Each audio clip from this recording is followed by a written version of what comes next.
प्रेम जीरी number पाछा खोले। हर कसम है थने चौहान राधारी नंबर पाछा खोले।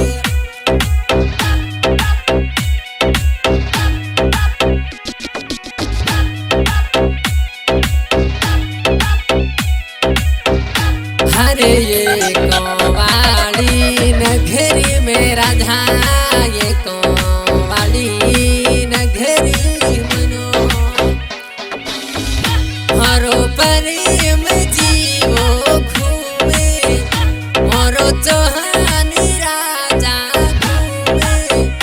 हर कसम है थोरे प्रेम जीवी नंबर पाछा खोले।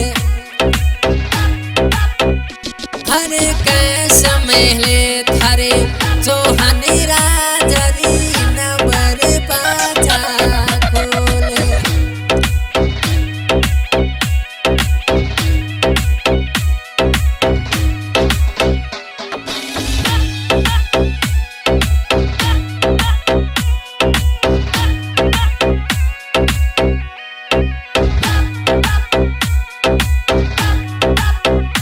हरे जो धाने सू छुट्टी मोटरड़ी, जो धाने सू छुट्टी मोटरड़ी।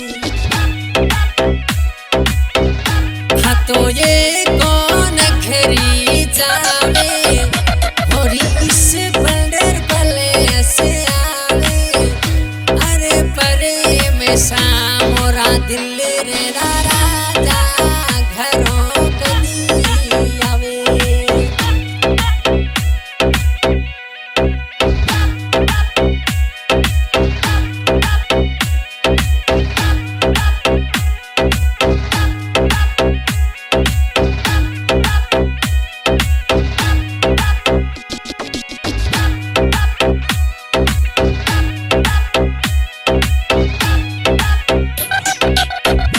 हर घड़ी पलक ना बात ना होती जानू, घड़ी पलक ना बात ना होती। तो तुम्हारे बिना तू रोती, हरे दिल रे खातर रोती।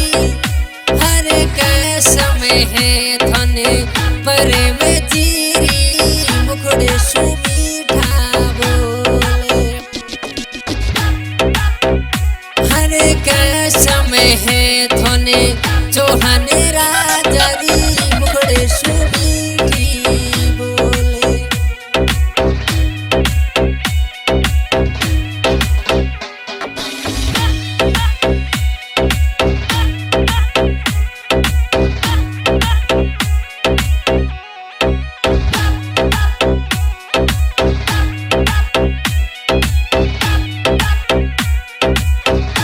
हरे वीडियो कॉल से ठाली भूली जानू, वीडियो कॉल से जानू भारी।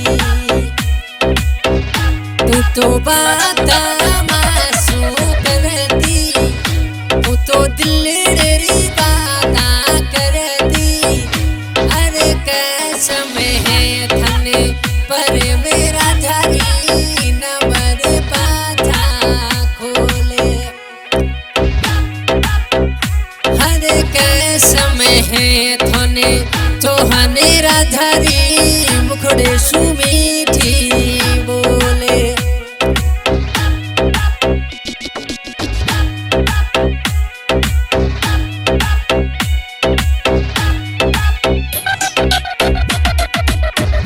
हरे मोभतेड़ी लगाई पर में राजा, मोभतेड़ी थो लगाई पर में राजा। होरे दिल रे ने घायल करेगा, होरे दिल रे में थे बसेगा। हर कसम है थने सच्चे प्यार री नंबर पाछा खोले। हाँ भाई आज के गायक कलाकार मकबूल खान क्रांति निवासी और इस गाने में सहयोग दिए है प्रेम जी चौहान राजा गांव में कौन तहसील फड़ौदी जिला जोधपुर और स्प्लेंडर मोटरसाइकिल और रिकॉर्डिंग हो रही है राणा म्यूजिक स्टूडियो म्यूजिक प्रसाद या कालू घराना बहुत बहुत धन्यवाद हो।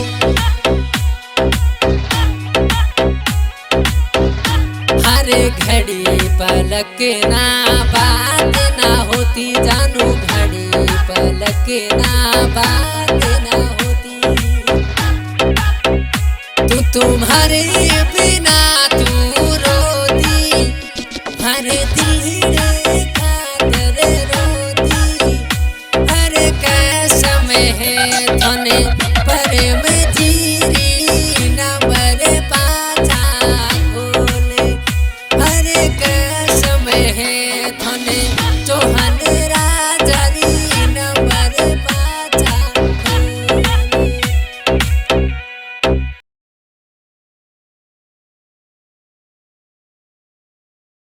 थने प्रेम